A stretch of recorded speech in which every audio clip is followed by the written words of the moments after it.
Pagkagising namin, naubos na naman yung aming okra. Ayan, anong insekto kaya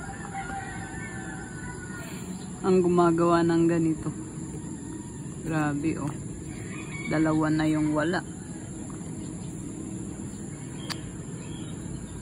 Nako. Aling araw, nakita ko na kung ano. Mukhang alam ko na kung ano yung mga bumibiktima sa halaman natin. Ayan oh.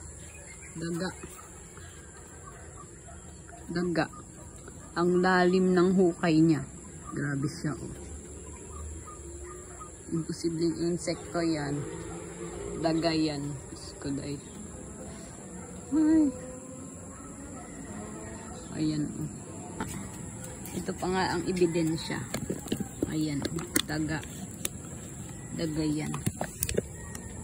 Kagat ng daga. Ay, nako. So, tanggalin na lang natin ito. Galing ng daga. Wala na talaga. Tinuluyan niya, oh. Tinuluyan na ng daga. Yan. Naghukay pa siya dyan. Binalik ko na lang. Ang tataba pa naman ng ampalaya. Ayun pa, oh. Ayun nga, eh. Munga na sana, eh.